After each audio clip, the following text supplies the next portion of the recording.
My name is Chelcye Perry, and my memories are toxic.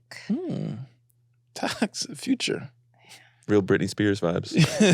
Scary. Ooh, spooky. Very. Empowering. You told me to choose one. I chose 3. I love it. I'm extra, like avocado. That's a good one.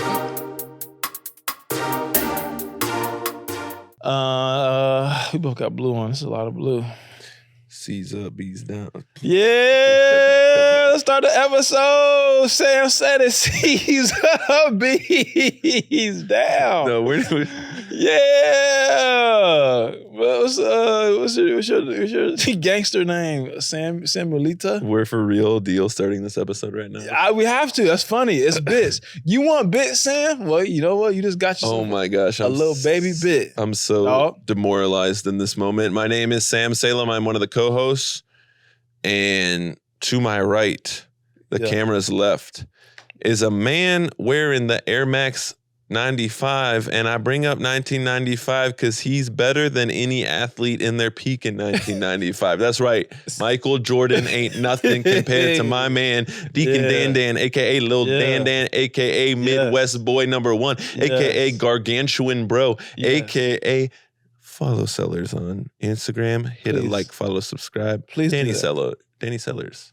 Please do that. Mimosa Boys. Hashtag Midwest. Mimosa Boys. Hashtag Mimosa Boys. I should have, we recorded in the morning again. I should have brought mimosas. It was such an early start that I forgot. But if we would have started at a little later, like now, I would have brought the mimosa. By the way, a couple episodes I apologize for outfit repeating, and then now to rip back to just absolutely ruin the magic of podcasting. We're recording back-to-back episodes today, and I did not think to bring a change of outfits. I did. And you did. You could have took the hoodie off. No, because I'm just wearing a white tee on underneath. And you're a white crip. What would your white crip name be? Oh my God. The joke almost wrote itself. I was going to say Cracker. Can you say Cracker? I don't know if I can say it. You can say Cracker with a hard R anytime you want, Danny. You're invited to the bonfire. That's a good. You got full-time bonfire. Yeah, we need to retract some of these. We already did this a couple weeks ago. We need to retract some of these cookout invites. That's how. Less cookout invites, more bonfire invites. Yeah, dog. But yeah, man, I don't know. We got a good guest today. I know we've had a couple solo episodes, but we got some guests. We're talking about comedy, all this kind of stuff, LA. All this kind of stuff. Wow, you're really setting this. Yeah, dog, because you're on your phone. I'm trying to carry the audience. Brother, I'm getting all of the bits lined up right now. Big guy. You are a big guy, and I applaud you for that, King. I'm addicted to my phone, though. You're right. The amount of times that I've been on a date with my wife and she picks up her phone, so I'm like, oh my God, thank God I can check my phone now. You got to wait till they go to the bathroom. Well, when you're that locked in, doesn't matter. We on dates now. You got to either wait till somebody goes to the bathroom or, let me research this one little fact. And you're just like, let me just check Instagram real quick just to see. Yeah, what's your screen time? What's your screen time, man? It's stupid. I live by myself, Sam. My screen time is probably 23 hours a day. You would sleep? I'm pretty sure mine bounces anywhere from 8 to 12 hours a day. That's mine is probably more than that. Like when you live by yourself, unless you're just reading books, which I don't, who am I going to talk to? I'm just constantly on the internet doing stuff. Yeah, I feel like because for this, I edit on my phone, then I do research on my phone, and then like being someone who posts on social media for a living. I mean, it's and I'm just being nosy, FOMO. All that kind. I'm on my phone a lot, dog. But I will say, when I am on dates and stuff, I don't really trip about I'm doing activities and I'm having fun. I don't trip about not being on my phone. Like I'm at a party or something. I'll check my phone to see if somebody hit me, but I'm not like scrolling on Instagram at a day party at the club or something like that. Yeah, you can unplug if you need to. I love that. That's funny too when like you're not getting any play at the club and you just like fake check your phone like somebody's hitting you. Oh, the amount of times that I am faking being on my phone to just avoid social interaction. Yeah. I honestly think about it all the time. What did people in 1970 do when they entered an elevator? Like they for real had human connection? 1970? Yeah. I mean, a couple years after segregation, maybe just like, oh, he's coming in here? Okay, this is crazy. Yeah, other than the white women clutching their purses. Yeah, right, like, oh, okay. But for real, I think about that all the time. Like, now on an elevator with a bunch of strangers, I'm like, great, let me just go straight to my phone. Back then with small talking on the elevator, I typically big dick them and just look straight and just like, man. I'm not uncomfortable. You're uncomfortable. Yeah, exactly. How How long elevator rides are you on? Like, you going to the Empire State Building every day? you know me, penthouse baby. Oh, okay. Same building, different views. That's a Drake bar. Samuelito. I've been eating too much fast food lately. You eat fast food that much? You just had I saw you eat some McDonald's breakfast this morning. Which, by the way, if I could make anything that's unhealthy healthy, McDonald's. it might be McDonald's breakfast, a sausage, egg, and cheese McGriddle. Yeah. I'm sure it has 2,000 grams of trans fat in it. I'm going to be it's going to be me and a bunch of old Mexican dudes at the morning, Saturday mornings, just hanging out at McDonald's when I'm like 68. They look like they're having so much fun. Yeah. And they all just kick it at the McDonald's. I like there's like the 4 different groups of retirees at the McDonald's in my hometown that all sit around at their own tables, and they kind of got beef, but then they kind of don't. Yeah. And they're like, Mr. Yeah, Charles. just like I think the most carefree people in the world are the 75 plus year olds who, every Thursday morning meet up at 8 a.m. Right, because life becomes so simple again for them. It's like, look, dog, I just got to survive. All right, this is our guest. Sorry, y'all. Wow, getting a phone call, and he said I was unprofessional on the phone. Anyway, all right, so before we get to the guest. Yeah, right before. Your phone call interrupting us. Yeah. Keeping it on loud. Quick trademark, Danny Sellers, mental health check. Sam, look, mentally, I'm not here. You keep asking me every episode, yo, we got to do a mental health check. You got to check on your mental health. Oh, your mental. Oh, Danny, how you mentally? No, I don't have a mental health check. I'm not, my mental check engine light is on right now. My mental health checks is giving Danny a mental breakdown. Yeah. Every day, I got to check my mental health. Danny, I don't care about your mental health. I need content. Yeah, I see. I see. I'm squeezing the sponge until it is disintegrating. You're until it is crumbling. You're Kris Jenner of our podcast.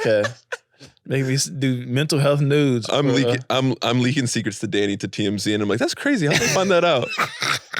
Anyways, guys, this is a heater of an episode. We want to get straight to it. Let's get to our guest. Boom. Yeah, Cedric Entertainer is the best one, but all right, I'm sorry. Go ahead. Okay, my bad. Let me just kill the vibe real quick. Yeah. He's a fucking... Would you like to say, and we're back, like you love to do? Yeah, once you let me. Keep that Indonesian. And we're back. And we're back. Oh. And we got great chemistry. We're here with another illustrious guest. The police, Sam, the El Police. Our guest today is an actress, comedian, and military veteran that can be seen in projects such as Netflix Streams and Aubrey Paints Faces, as well as campaigns for companies like Fabletics and Nike. Athletic. She just does it. She like that. Efficiency. We are gobsmacked to welcome to the pod. You made that word up. Okay. Eisenhower High School's favorite student council member. Wow. John Mitchell's best friend and a former cast member of 10 Torn Layers of Silk. Yes. It's Chelcye Perry. Wow. Hey. You said you didn't have time. I didn't have much time. He's good. He is good. You are good. Hi, guys. What's up? Let's start with the segment. Who were you in high school? So, the bestie, the male best friend. Yes, John. John, y'all, you meet in a 9th grade science class. Yes. How do you fucking know? This is freaky. Just a little bit. You guys run for student council together. Yeah. Nerd life. Nerds bonding over nerd. We were. So yeah, give us who were you in high school? We're running Houston? we're running for student council. If you had to put yourself in a the jocks, the cheerleaders, the student, what was kind of like the stereotype vibe that you were? Yeah. That's the thing about me, which is still even difficult now because I was She said, "Don't nerdy. put me in a box." Right, I was nerdy, but I also was the class clown. Mm-hmm. Yeah. I got put out. I was suspended multiple times. I was not a bad kid. Suspended for what? Talking, cutting up in class. Suspended for talking is Yes. a little crazy. I mean, continuous talking, going back and forth with the teachers, whatever. Okay, like yeah, that's a Martin little was different. being. Yeah. That's a little different. No, I was just talking. Well, the talking I was doing was actually I was cussing out a teacher, but no, that's I neither was here. never disrespectful. But okay, I don't know if you guys are fans of Martin, and he used to Luther King Jr. Yes, my hero. that one too. Good job. That one too. No, Martin Lawrence, the show. Oh, but he right, used to right, say right. witchy poo. And so I would take that to school and call my teachers witchy poo. And they wasn't having it? And they just were not having. No, I'm not going to let some 14-year-old disrespect. 7:30 in the morning. Yeah, Sam's a teacher, so he I know. It's a soft spot. Substitutes get it the worst. Yeah. I've had so many kids try to challenge me to a fight recently. It just takes all my willpower not to be like, I would cave your face in. Not that I would want to or would, but like. Hey, that was really specific. Yeah, that was. You're 5'7", 130 pounds, and I'm a grown man. Quit. Well, these little kids have MMA skills on these days. Probably. I'd probably get my butt beat. Yeah, they got strong knees. And threatening an adult, though, from a kid's standpoint, is wild. I never threatened my teachers with physical violence. I just wouldn't be quiet. I would still put me in the nerd group, though, a little bit, because I quit every sport team I was ever on. I played basketball, quit, played volleyball, quit, ran track, quit. Because for me at that time, that's where all the gay girls were. And that just wasn't, love the LGBTQ community, IA plus love, but that just wasn't my thing. I wasn't hard enough, I feel like. And so I did speech and debate. That's what I got a college scholarship in. That's what I was really good in. So I would guess say nerd. Yeah. What were we getting done? That's a thing. That's a brand though now. Hood nerds, black nerds. Now it's popular. That wasn't popular when I was coming up many years ago. What was our platform to get on student council? Were you the kid who just handed out candy, bribed them? No. Reparations. Should have been. Reparations. Was it a pretty diverse school? No. Black? Majority Black, Hispanic, maybe 3 Asians. Nice. And brother and sisters. 30 good white people. Ooh, 40 in total. Yeah. 30 good ones. 30 good ones. 30 That's crazy. That's crazy. But it was a good time. I don't, when I look back on like high school, what I realize now is there really are people who peak in high school. Like, yeah, 1,000%. That's going to be their highlight. Physically, emotionally. I hadn't. Yeah. I was nowhere near what I am now. And I feel like I'm more comfortable in high school. You would be like so pumped up to find out about who you are now. Yes. Yeah. At that point, did you feel like speech and debate and being like a good student was your future and like just having a corporate job, or did you like, I kind of want to be an entertainer? I knew from age 8 that I wanted to be an actress. Okay. For me, it was watching my mom. My mom worked at the post office.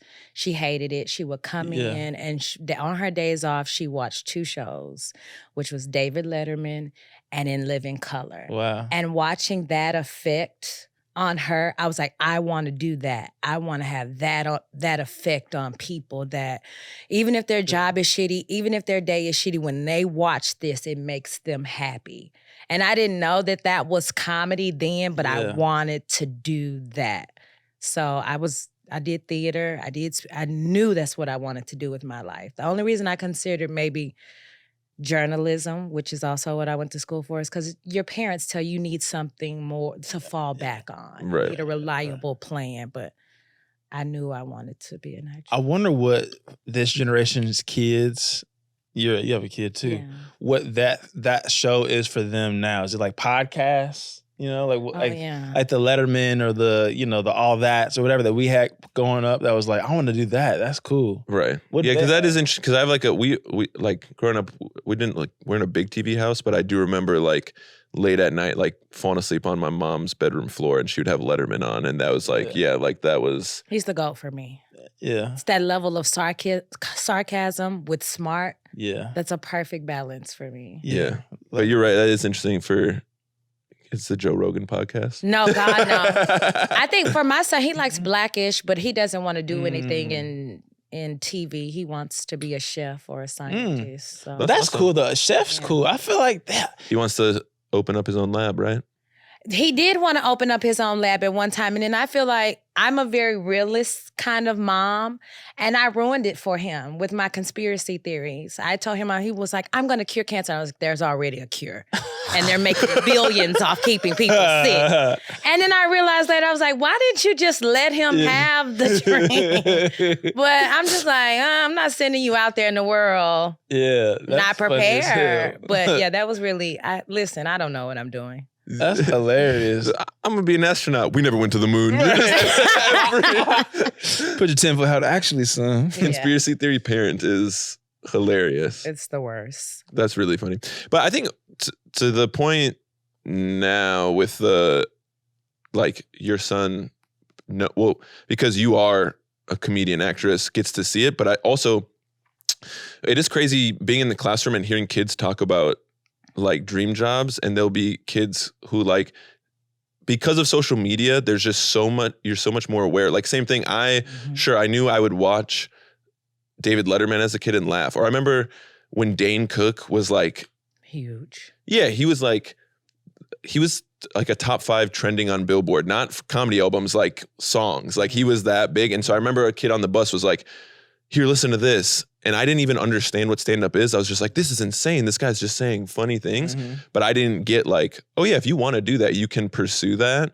And so now I feel like kids, like, they know all the options out there. And there's like, I'll hear kids, I'll be like, yeah, I'm going to be a data scientist because they start out making $90,000 a year. And then they have all these price points. I'm like, yeah. So you're 14 years old. You should want to be an NBA player. Right. You should want to be Shaquille O'Neal. Yeah. Right. And so it is kind of interesting, the difference, you bringing up, like, what's that show for kids? I feel like they know, like, yeah, well, if I want to do commercials, I should probably start doing some improv classes too. And they like know all the paths specifics. To get there. Yeah. I don't. Better anyway. Yeah. Information's, I guess, a lot more. We had to like really Google, and I don't know. I'm not around kids. I don't know what the fuck. Well, listen, there's more information. Soon, but not yet. But yeah, I'm on my way. Yeah. You're stupid. That's my new brand. Stepdaddy what? Someone's future stepdaddy. Yeah. I think it's time. Why? I just feel He's like got the mustache for it. Yeah, I got a mustache. I'm 31 now. I feel like because that's the requirement. It helps. You can't be a stepdad without no facial hair. Come on, doesn't he look like someone who would say, "You may hate me, but you will respect." Yeah, exactly. Y'all are both childish. What you mean? There are other requirements, but yes, okay. Yeah, I'm a responsible human, all that kind of stuff. Are you? Yeah. Okay. He is actually very responsible. He's always early. Yeah. He's always dotted I across his car, spotless. Clean. And one time he's like, sorry, my car's a little dirty, and there was like one crumb in the corner. Are your tags up to date? Yeah. Okay. That's good. That's responsible. Listen, a car wash is... That's a low bar. Are your tags up to date? Most black men's tags are not up to date. Yeah, I do see a lot of... I don't know. And my sister is a black man. My tags are not up to date. I'm not... Listen, I have other things to do. That's crazy. I don't have time. That's a funny like low bar to be like, are you a responsible person? But that sometimes is how the bar be though sometimes. Yeah. Oh, you got up-to-date tags. You could be a good person and just not have time to go sit at the DMV. You can mail in the tags though. Oh, can you? Yeah, you can do it. What if you owe on tickets? Oh, I don't know about that. Then okay. Take life one parallel park at a time. There we go. You got reckless driving or what? Listen, I mean, I need to get to my destination in a quick and prompt manner. Are you a speeder? How many fast food wrappers do you have on the floor of your car right now? Ooh, none. I don't eat fast food. Okay. Oh, right. You're like sober. You're health and like trainer. Sober. Drunk, I'm fucking up some McDonald's fries, but sober, I can make good decisions. That's weird. That is an ick of mine. Dirty cars. Yeah, you would hate my car. My car looks like I live in it. Yeah, dirty car. Oh my God. You think women should have dirty cars? So you're not ready to be a stepdad then? I'm gonna clean it. That's what I'm the dad that stepped up. Yeah. Oh, okay. That's part of the thing. Good job. Yeah, I'm gonna come in Saturday morning. You know, I'm gonna be mad, but I'm gonna have some music playing. I'm gonna clean that shit out. I'm like, hey, y'all need to keep the car clean. There we go. He's gonna teach them. Yeah, keep your mama. He's gonna teach values. They're like, it's gonna be on the wedding day, and he's gonna be like, you know, Mr. Danny, from day one, you taught me values of keeping a clean car, and I thought you were a little over the top, but now That's exactly. My life's a clean car because of you. I'm like, I'm just me crying the cord. Like, that's right. All right, speaking of discipline, clean cars, keeping things tidy. So, 2 tours, 6 different countries in the Navy. Mm-hmm. What led you to joining the armed forces? Broke. What do you carry? Yeah, I'm sorry, broke. Why are you apologizing? Because I interrupted you, but broke, no money, wanting to leave Houston. Yeah. How old were you when you joined? 19. Okay. 19, about to be 20. So I did receive a partial speech and debate scholarship to Howard. Oh, wow. But did not have the money to meet the other requirements. So I Shout ended out up to Bison, Howard Bison. Yeah. I ended up right at TSU, which was probably one of the worst things that... It's in Houston, right? Yeah, it's right in Houston. It's in the middle of Third Ward, and this was pre-gentrification. So everybody who I'd went to high school with was now in college with me. And we were... Southern or state? Southern. Texas Southern. I did not have the skill set at that time to separate, I'm here to go to school. Yeah. I'm in my same city with my same people doing... Yeah, sometimes you need to go away. You need to go away. I advocate that every person going should go away from home. You can always come back to home. Home's not going anywhere. But I think it creates such a level of mental responsibility to go away from the things that you know. Yeah. And so I just didn't have that at that time. So I ended up failing out, getting my own apartment, becoming the manager at Office Depot Warehouse. Like I had a mediocre life, but I was like, this is not what I want for my life. How can I get out of this? Yeah. And I knew this guy named Rashad who used to walk around our college campus all the time. And I just went to his office and I was like, yo, bro, don't bullshit me. I was like, I'm out of money for school. I do want to travel. Tell me what you can offer me. And I left. This was like an Army recruiter? 40 days later, a Navy recruiter. Yeah. Wow. Or sorry, my bad. Yeah. Navy. That's wild. That's it. Did you learn how to, like, did the kid who got suspended for talking back to teachers? Yeah, no. You lost that real quick? No. Same old person. I've been the same me for a very long time, and I refuse to conform, which is weird. When I even tell my mom, she's like, so this is what you're gonna do with your life? You're gonna go do this? I don't even think she was concerned about like, oh, it's the military and there's war. She was like, your mouth's pretty wild. You want to go do this? I got in trouble tons in boot camp, but they ended up giving me a leadership role and was like, listen, if you use this gift that you have properly, it could be good. But I also didn't give a shit. So... Here's my thing. When you grow up in the hood, the things that you're yelling about to me in boot camp don't equate the same. You guys are scared, and what are they gonna do? You're not gonna beat my ass. Right. That's what you're not gonna do. Right. So what countries were you in? And was it active war zones that you were in, or? Yes, Afghanistan was active when we went through. It was active when we went through India. Bombs literally landing on the flight deck. So I did aviation. To be honest with you, I skated off a lot, which is a term in the military for not being where you're supposed to be. Sleep in my rack, I don't want to die. And when people fall off the ship, we do not circle back and get them. What? What happened to No Man Left Behind? Should you tell me? I thought that was the kids. No Child. No Child Left Behind. That is not. I think that's in the Army. That did more damage than Iraq. Yeah, that's a lot of slow grown ups. Oh. That's not a. What was your look? Obviously, war is very real. So these are like real things that you're dealing with. So if you can say pass on any of this. But NBA players will talk about like their welcome to the league moment where it's like it's all fun and games, and then they get in their first game and they get dunked on by LeBron, and they're like, oh, what was like okay, I'm broke, I'm gonna sign up for the Navy. Excuse me. And then did you have like a welcome to the league moment, like, nah, I don't want to be here anymore? Yes. Okay, so you sign up, you go through boot camp. Then once you go through boot camp, they assign you your job. How long is boot camp? It was 8 weeks. Okay. In Chicago. Then once they assign you your job, they send you to school for your job. So then that was like another 8 or 12 weeks in Florida. And then from Florida, then you get stationed to where you're going to be. The day got stationed in Virginia in Portsmouth 2 days before Thanksgiving. So that was already sucky. It kind of just wanted to go home and see my mom. Right. Yeah. Gotta be here, cool. I was there the next day. I don't know who this guy was. He hung himself in the barracks that we were living in. He was in boot camp too? No, I didn't know him. He was already stationed. He had been there like 2 years. And I'm like, what the hell is going on here where people are hanging themselves? Then like the day or the week after that, a girl slit her wrist and killed herself. I immediately was like, I'm finna go. I'm like, this is not the shit for me. I had not experienced suicide or just even the idea of wanting to take your life. What are y'all doing here to these people and these were 18, 19 people who were my age who were killing themselves. And I was like, yo, I'm something's gonna happening. leave. Yeah, this isn't it. And it was actually my pastor at the time. He was like, okay, we can leave. Sure. He was like, but then you're going to come home and do what? What? And I just had to sit with that. What was I going to do? Yeah.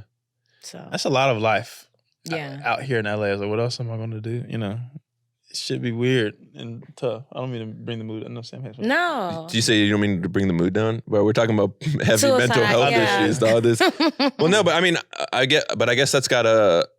Obviously, that's awful, and there's a lot of systemic issues there with mental health and military and all that stuff. Yeah. But like, also, that's got to be.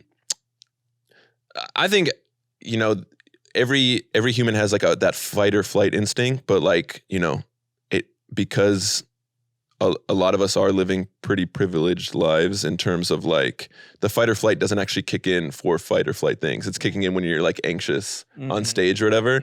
So like you being someone who's actually had like your fight or flight has been real. Yeah. Has it made it easier? It must make it easier to like navigate. It's a lot of rejection in acting and entertainment and stuff like that. But it's like, yo, I've been in the literal trenches. Yeah.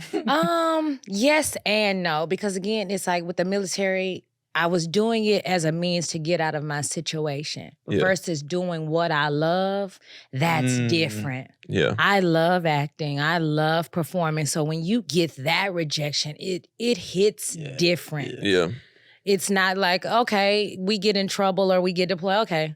Like, I think that's why I have not a nonchalant, but there aren't a lot of things that probably bother me that bother most women because I have been through a lot, seen a lot of creepy shit that men do doesn't really bother me because like I have that wall. But when it comes to getting a job or really going after a role that I want and I don't, that bothers me. I mean, I know how to deal with it because rejection is very much a part of this game, a part of this business. Yeah.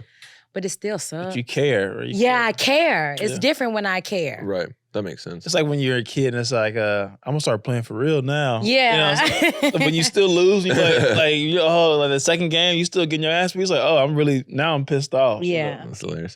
Do you have much like in your stand-up, do you have many bits about or jokes that you've written about military, or is it not really something that you I just now in year 5 started to unveil, if you will, the layers of the military. Because to me, it was never really funny. Like, it's always a thing that people are like, wow, you did that? Because I think I present and look a certain way, so people don't assume that I would have a military background, especially in aviation.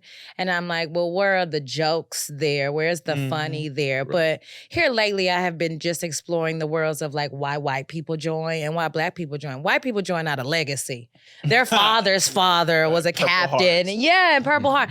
Black people are trying to avoid going to jail. Yeah. Like that is very much a real option where if you're in a jail situation where the judge will offer you going to the military. Yeah. That's why we join. Or you're in some small shit town and you want to get out of that town and see the world. The benefits. Black people will take a job doing anything. Some benefits. I didn't even know that until I got in. I was like, oh my God. That's why you see a lot of black people at like post office jobs, UPS jobs, or whatever, because the benefit. Niggas will do anything for some damn benefit. Get a nice pension. Yeah. So sad. Oh, black people benefits? Yes. Anybody over 50, they at the job right now because of them damn, they work at the gas electric company. They, My mom's still mad that I worked at the post office out here for maybe like a couple of months and then I quit. And she was like, you don't leave no good job like the post office. I'm like, listen, this shit is trash. I don't want to be here. Yeah, but our parents and grandparents had a different level of patience that I don't think current Black folks had. Like a lot of Black folks are like, if I was in slavery, nigga, I wouldn't. Like, bro, we can't even stay at a job for 6 months. No. Our parents and grandparents have the level of patience that I don't know if anyone in the history of modern time ever had. Like, it's crazy. I think a level of patience and a lack of options. Yeah. When you put those two together, then we have way more options than we've ever had. Yeah, that's true. So I think those two combine for sure. And then benefits. Yeah. Sprinkle that on top. Right. There you go. What do you think about that, Sam? You know, if I can say from my perspective, one that's rarely heard as a straight white landowning male. Bullshit. I would just really like to say that. What have you done? Hey, this boy a fool with it. You have callbacks? I'm sorry. Oh. Yes, I would like to. Going on and on. Bro, hey, talk about the military. Salute. So this is our. You are first. Last episode we had our first elected official on. Okay. And now we have our first veteran. So thank you for your service. You're welcome. Appreciate you. You're welcome. Thank you. That's what's up. All right. Segue King. Sam. And now I am segueing. So to go from, failing out of college, feeling like you don't have a way out, maybe the military is going to go to, obviously, even if you could have 17 Netflix specials and no comedian ever feels like they make it, but you are now doing things that are like, steps of the ladder, like performing in great shows at the Laugh Factory and at Hollywood Improv. And this date, I believe, I hope I got the year right. I think it was this year. Apologies. Mm-hmm. February 8th, 2023. This is a recent callback.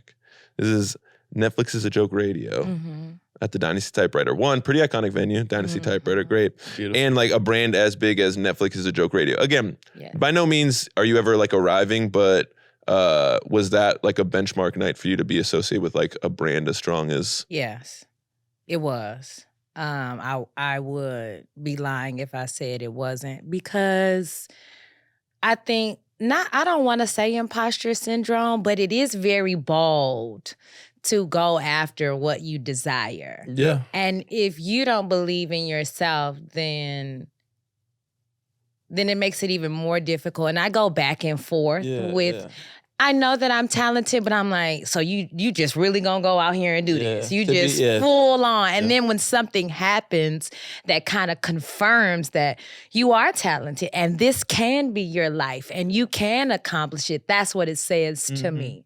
I was very excited. And then when things happen, the larger scale things that have happened on my journey have been the most random. I mean, the absolute most random. Shout out to Millie, who is the executive producer for Netflix is a Joke Radio. She saw me at a small venue on La Brea, a Berkshire house. Yeah, a bar, yeah. A bar. It was just a random bar. I did a show there, and she called me maybe a couple of months later and was like, hey, do you want to do this? I'm like... Hell yeah, I want to do it. Right. And that's how it happened. And she came and she was super supportive and it was a great night. It was a great night. It's that thing too, to follow your dreams, but also being proud of what you're doing too. Because it's like sometimes I do, at least me, I'm like try to be too cool for school about my accomplishments or whatever. Like that's nothing. And it's like, dog, sometimes we talk about this a lot. You have to be like a little cringe or a little bit of over sharing of your accomplishments, so like motherfuckers know that he is or she is doing what they're setting out to do. It doesn't always feel natural. It doesn't. Especially if you were not raised that way. Right. Like sometimes I want to tap into my Deion Sanders. Like when I watch Deion Sanders, I'm like, the level of we are going to win. It is going to happen. It's and I believe him. And I'm like, gosh, I want to be that way. But then I also my mom just raised me to be very humble in that way. Like, and I also feel like sometimes I don't have to say it. Right. I come into the room and you know what it is. And I like that kind of energy as well. Like, you know who, you see it. Right, I don't have to say anything, Well, and because there's a big difference too between the people trying to say their accomplishments out of insecurity versus people like Deion Sanders, aka Coach Prime. It's like he actually has he's not saying it to try to prove it to people. Yeah. Mm-hmm. He's saying it because it's actually true. It's the same thing as like early feedback I got on stage is someone was like, hey, sometimes like he's like your jokes are good, but sometimes it seems like you're asking people if you're funny rather than telling people you're funny. Mm-hmm. So I think there's like the balance of like, sure, sometimes it is, hey, let people figure out on their, as long as you act confident and act the right way, sometimes you got to let people know, but also if you don't ask for a plate, you're not going to get fed. So it's like that balance of, it's creating like I call it gravity, but it's creating an energy around yourself to the point where it's like Coach Prime, he's so confident that you can't help. If you're going to be there, you got to be also equally as confident. Yes. And then that also then makes every team they play have to raise their level of like, now I got to accommodate all these motherfuckers believing in themselves. Yeah. Like, I got to get right. I got to be prepared to go into this environment because the fan base is ready and whatever, woo-de-woo-de-woo. And like for stand-up, I think it's similar where it's like, if I'm not telling every show I have, if I'm not telling people that follow me, that fuck with me, that have a show tonight, or I got clips, or I got this now, I'm producing this thing. They don't know. They don't. And they want to know. Yeah. There's also this mindset of understanding that there are people who want to support you. 100%. Who want to see you win. And that's very real because I think for me, I've been in the mindset of doing it on my own. Yeah. And no one who not idolize, but respect has done it on their own. There's always been a team of people to help them. And so you're not going to acquire that team if you don't speak up. Mm-hmm. And if you don't, I think empowering the people around you as well and whatever their gifts are is important. Hugely important. Definitely. All right, this is kind of a callback and kind of a moment in time right now. There's a little viral Twitter trend going on right now that is a question, what's your favorite interaction you've had with a celebrity? Mm-hmm. And former Callbacks guest, was he the first episode ever? Who? Niles Abston. Great man. This was, his was kind of popping off, going viral back in January. So this is, what's your favorite interaction you've had with a celebrity? Back in January, Niles says, I had a meeting at Adam Sandler's office with some of his execs, and about 10 minutes into the meeting, he popped his head in, and I yelled, oh shit, because I had no idea he was going to be there. The whole room busted out laughing. Then Adam came in, gave me a hug, told me I was handsome, and we talked about Waterboy. And he goes on. And he's like, I still think about this day. He was like such a friendly dude and walked out of there with his terrible fashion. So since being in LA and being in this industry, do you have like just a random innocuous celebrity running into that like sticks with you at all? Or is it just kind of like, I'm on set, it's just kind of business as usual? Going back to what we had previously said, I always just try to play it cool. Never, I think upon moving here, I would see celebrities out and about, and you can almost feel this demeanor of, I just want to shop. I just want to, because it would be at the grocery store or at the mall, and it's like, so I'm not going to go over to you. I think the best one, though, in terms of like, oh my gosh, this is a good feeling, was maybe meeting Dion Cole. I was working at Fox Soul at the time, and he was a guest for an interview. And he just came in and he was chill, and it was my job to go over and ask him questions prior to the show, what we're going to go over, what do you want to promote? And that was just a really good interaction in general, and we talked and whatnot. And then as a person now on the comedy scene, seeing him around and still being able to have that familiarity, if that's the word, and just speaking that way. But no, I don't. That's probably the little part of arrogance that I do have in my mind. Like, you should be just as excited to see me as I should. Yeah. Yes, you've accomplished more, but you've been doing this longer. Right. So that makes sense to me. But it's just like how in the military, like they expected you to respect captains and lieutenants almost more than an E1 or an E2 or a lower level person. I'm like, to me, I give respect across the board. Right. Yeah. That's how I was raised. Yeah. My father raised me to speak to the CEO of the company the same way I would the janitor. So yes, you're a celebrity.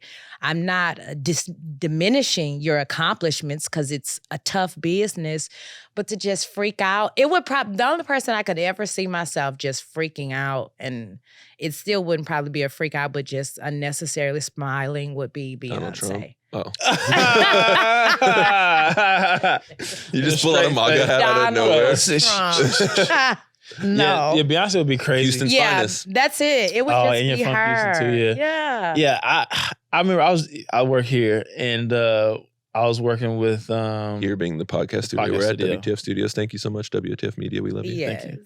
And Neil Brennan was interviewing Tony Hawk, and I never know who's coming in, and other than Neil. So when he walked in, he was like, "Hey, Tony." It's like funny when like people that famous introduce themselves. Yeah. Still, they're like, "Yeah, I had your video game." Like, yeah, Tony Hawk. But like I didn't act like I knew him too, because because sometimes people they do just want to be in a intimate space and not have to take an extra picture.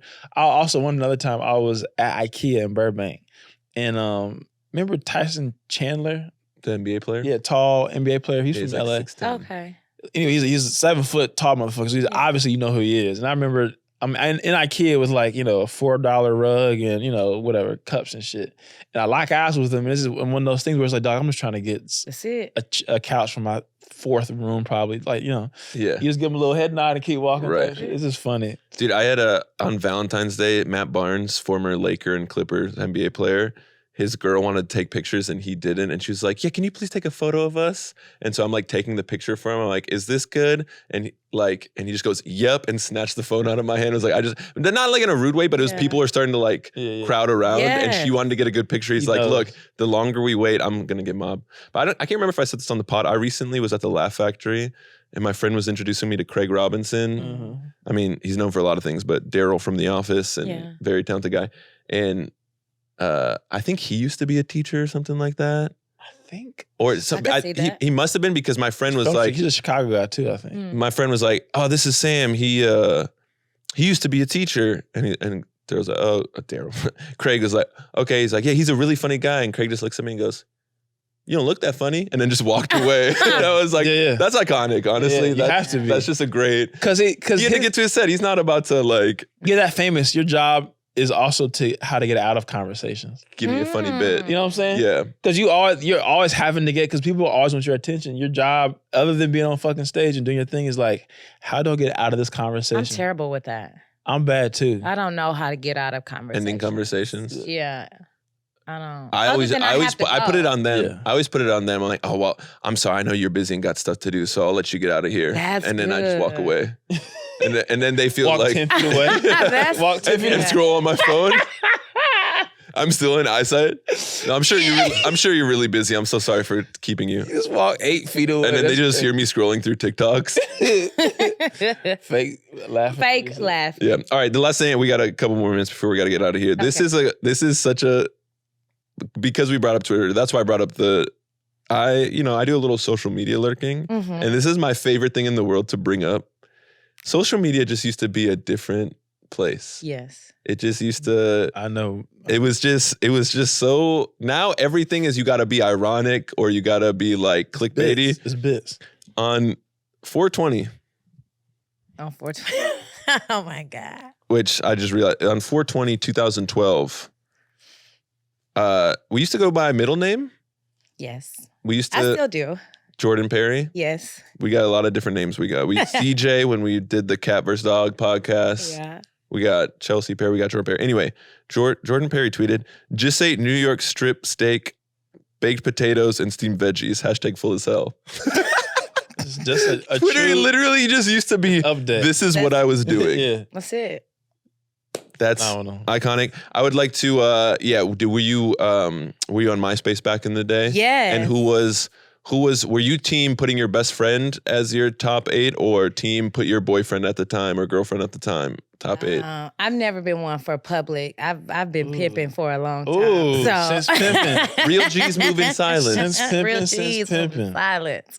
So I'm sure I didn't put a boyfriend on at the time. You were causing drama though on MySpace? No, I like to decorate. Remember when you could decorate the page and put the music? I miss MySpace that was the kind first of thing. girls in tech. You were coding. You were coding. Women in STEM. Women in STEM. Disrespectful.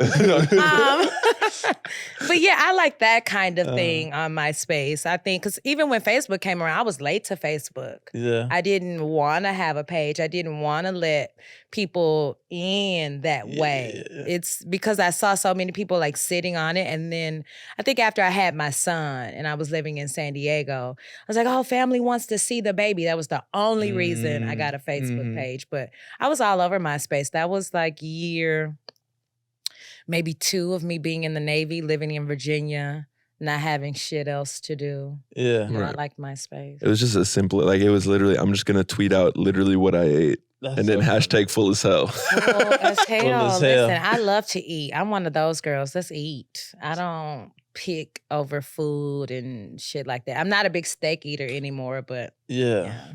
So you live in Houston. Yeah. Where all have you lived as an adult? As an adult, I've lived in Houston, Florida, Virginia, Yokosuka. Excuse Where's me? that at? Japan. Oh shit. San Diego, Los Angeles. Dang. And what was military and what was not military? Military was Florida, Virginia, and Yokosuka. Gotcha. Nice. And you started comedy here? In San Diego. And yes, I started comedy here.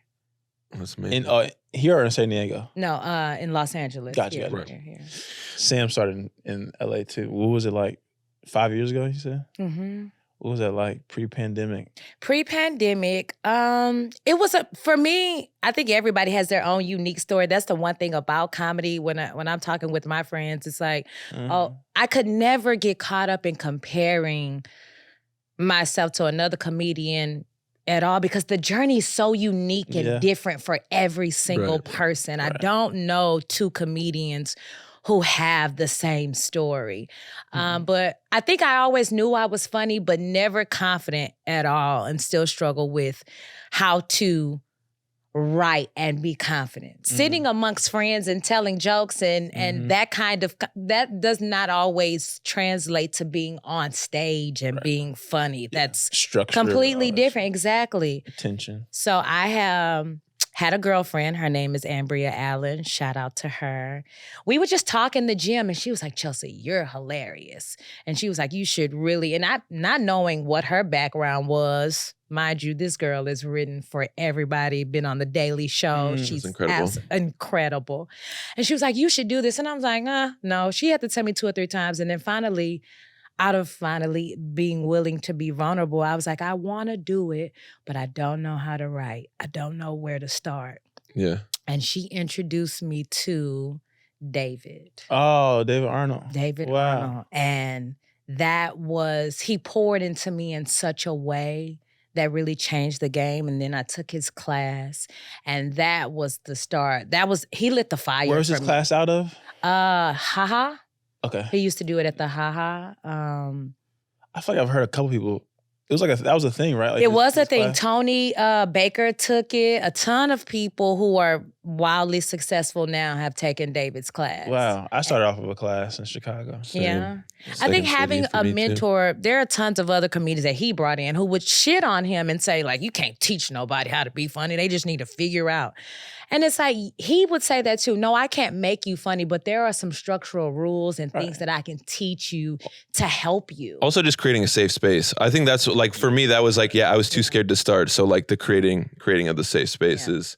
And like you said, no 2 comedians have a same story. Like there's people who go to the club open mics every week and that's how they got past there. And then you're friends with her, friends with them. I've just seen them around. But Molly on SNL, I could be wrong, but it kind of seemed like they were thinking like, why am I even in LA? I'm not really getting anything. And I never did like the mainstream club stuff. And then all of a sudden, out of nowhere, Molly was on SNL. She got they got a couple bookings, things that were working and doing stuff. But yeah, it was not overnight because you're working years and years to get it. But yeah, it is. I saw Donnell Rawlings posted something yesterday about when he was on Def Jam. He was like, I was doing comedy for 6 months. Yeah. And got on Def Jam. And it's like, how? How? Yeah. But it's like, that's just what it is. You gotta stick to your process. You lose your mind. We do gotta we gotta wrap this up. I have two more questions. Okay, go ahead. As a black man, I feel like I should be able to own this space. Y'all stupid. I'm sorry, real quick. Okay, I will give you your platform, but you better make it quick. Black comedy in LA. I feel like I always see you in the black rooms hanging out and stuff. I'm bad at hanging and honestly just networking with other niggas. How has it helped you? What's your favorite spots to go to? What was it like when you first started coming around the scene as a comedian? That's a good one. See, Sam, was a good question. So what I will say is when I first started coming around, men and women, I feel like we're very dismissive. And it's also what I realized, it wasn't an intentional dismissive. So many people in LA get into comedy for a number of reasons. Some people just want to become better public speakers. It's not always about especially comedy itself. Yeah. And so I think the dismissive was, well, let's just see if you're going to be around. Because now some of those same people who have been dismissive are very supportive and this and that. I'm like, well, why were you not like this from the get-go? Like, it made me weird. And I had to reach out to my mentors and they had to break it down. Like, we see so many people come and go that it don't take that personal. So that's what I felt at first, which for me, doing things by myself has been my whole life. I'm an only child. I'm very comfortable with being by myself and moving by myself. So that was fine. Dealing with the guys,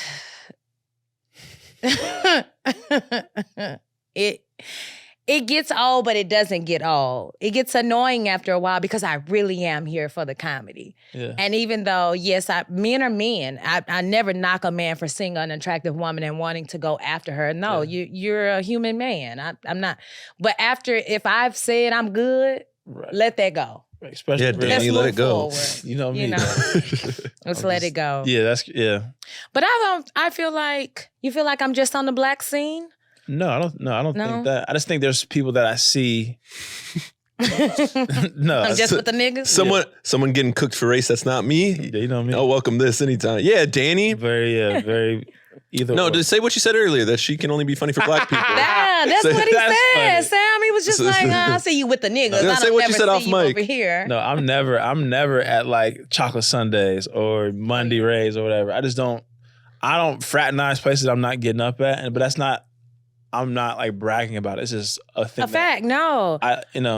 I think you turned your back on your community, Danny. That's funny. That was a couple good ones. Again, it happens for me. Someone saw me at the smaller places, and said, "Yo, come here." Or like crack them up. Even I've been to crack up one time. I just like if I'm not getting up, I just don't want to go there. Watch people. That's a fun for show. 3 hours. I think for me, that's a part of my process too. I'm not going to sit there the whole time. I'm in, I see who I want to see, and then I'm out. But that also helps me. Like, if I'm not getting up, I think for me, and everybody has their own process, watching comedy helps. Yeah. But not too much in the terms too, because you don't realize like that will mess with your creative process in a way that if it's too much. But watching CP, I don't have that kind of mind, but to watch his mind work and cultivate inspires me. Yeah, it does. You know what I'm saying? So I'll come out for it, but I get what you're saying. If I'm not getting up, then why am I here? I get that. That's probably why I'm not at West Side. Yeah. Right. I don't know anybody at West Side. I haven't been invited to West Side. I'm at the Crow now. These are other, for the non-LA people, that the Crow and West Side are comedy clubs. Danny, you want to ask me about the black comedy scene? No, Sam. Why? There's enough of you there already. Good decision. No, I mean, it's just a small thing. I feel like I need to do more black rooms in LA. And I do black comedy. I feel like I don't feel like I'm in white rooms like chucking and jiving at all. No. But I do feel like I want to be in more black rooms, but I just don't have the patience to be, showing face at every spot and not getting up. It's just, and when I got to LA, I knew more people on the East Side scene from Chicago, and that's just where I got in. Yeah. Right? You find where you can get in Yeah, at. I think that's what's most important. It's not a black or white, because Dion told me this too. He was like, the joke should be able to work whatever. Right. I don't, even when it comes to military stuff, I feel like it's more received by white rooms than black rooms, but the joke's got to be good wherever I go. I don't want to limit everybody. Right. I need to tell the story so clear that even if you don't know anything about the military or anything like that, that you get what it makes you feel like you're there. That's my goal. Right. Yeah. That makes sense. Yeah, I just did a show in Texas, and it was similar. Black people in Dallas, Texas. It was like, these shits work on the east side of LA. They got to work also with these aunties. Now that's when you start moving regions. Yeah. I did some things about not whooping my son in South Carolina, and I swear I thought they were going to be waiting outside, because that works here. That was it was received differently there, and it worked. I'm still going to tell my truth, because that's just my truth. Right. But different country. It's different. It's different. Yeah. Well, thank you so much for... Yeah, before you get out of here, plug what you want to plug. Tell the people where to find you. So I'm performing all over Los Angeles. Find me on Instagram at @1Chelcye. I do have a show coming. I'm going to have a small spot on Issa Rae's new show on HBO. Ooh, talk your talk. I cannot confirm or deny that. Danny. We striking still. Sorry. We support the strike. We support the strike. The strike. Maybe it's over. Allegedly, you might be doing something Allegedly, I may be doing something cool on season 2 of something with a young lady by the name of Issa Rae that I'm super excited about. And just continue to support. And thank you guys both for having me. Thanks for doing this. We big fans of you. Thank you for doing this. Thank you for taking the time. And, thanks for putting a little heat on Danny. No problem. I'm cool, brother. I'm here to light the black man. All right, so what a phenomenal conversation. Oh, are we this thing's on? Sam, sorry, I got lost in your eyes for a second. I'm so sick and tired of the misogyny. Cause I'm so sick of love. The misogyny of what? I don't know. I'm just saying big words. I'm just saying things that don't make sense. You can't just put stuff on me. Guys, that was an episode. Why not? It's podcasting. With Chelcye Perry. Yeah. Follow her at @1Chelcye is spelled CHELCYE. Teacher Sam. Yeah, I just want to hey, when we got great guests, look, we don't just do any regular, little bro, come through. No. Little bro. We get good guests who either have great credits or people who are about to pop off that we want to talk to. Pop off. So make sure you follow. Make sure you, wait for it, make sure you tap in. Don't say that like that. You come in. Say it like what? That's my voice. That's not your voice. When do you ever say tap in the wild? Tap in. That's how I say tap in. You say to your students, tap in. Yeah. We've got these worksheets, tap in. Everybody pull up Google Classroom and tap into that assignment. I would make so much fun of you for a white man. And I'm 14. Hey, tap in. Sir, leave me alone. Speaking of leave me alone, Danny, I want you to leave me alone. Okay? Our favorite segment, Isms with Danny. Danny, give us another great life lesson to end with. I'm sure I'm going to write this one down. Good job, Sam. I really don't have an ism this week. My ism this week is, you know what? Just be confident in what the fuck you got going on. Wow, a curse word. Yeah. Talk your ish, if you want. This is the Kids Bop version. Talk your shit. I need to be better at it. Yeah. If Donald Trump and Joe Biden at their geriatric state can be confident enough that they'd be good presidents, facts. You can be confident enough facts that you can achieve whatever you want. If Donald Trump can be at what was that landscape? Four Seasons. He thought it was the Four Seasons Hotel, but it was the Four Seasons landscape, and he's in a back alley being like, "This is what I meant to do." Yeah. Don't let imposter syndrome keep you down. You know, in his confidence, it is showing on the stage. I might have told you this. Maybe I even said this on the podcast, but I probably forgot because I tune out. That boy, you funny today. I like it. Saturday, you woke me up. I'm proud of you for this. But a lot of comments I've been getting though is that my timing has been really good on stage. Yeah, I'd agree. But I feel like my timing has gotten better because I'm not rushing shit, because I feel way more confident on stage. Yeah, you're not afraid to sit in a moment of silence. I'm living in it. Yeah, like doing longer sets, you learn how to live in the silence. sometimes I'll say something and won't get a laugh immediately, but I'll be silent another 2 seconds, then they'll get a laugh. Yeah. Because sometimes it takes people a second. Maybe it's just like me making them think it's funny, makes them laugh. Right. The awkwardness, like whatever it is. Danny says, y'all gonna drink me in. Drink me in is crazy. Let's end this episode. All right. Thank y'all for listening so much. There's another episode of Callbacks. Was that bad that it made you want to end the episode? Yeah, I don't want to do this anymore. Okay. Drink me. Telling people to drink me in is one of the weirdest things I've heard in my life. Drink me deep. All right, bro. Hey, y'all. This has been great. Please rate and review, like, comment, subscribe, check on YouTube. I don't want to do this anymore. That's Danny Sellers. Follow him at Follow Sellers. I am Samuel Salem. Don't follow me. This is crazy. Don't find me on the internet. Yeah, get home safe. I feel so dead inside.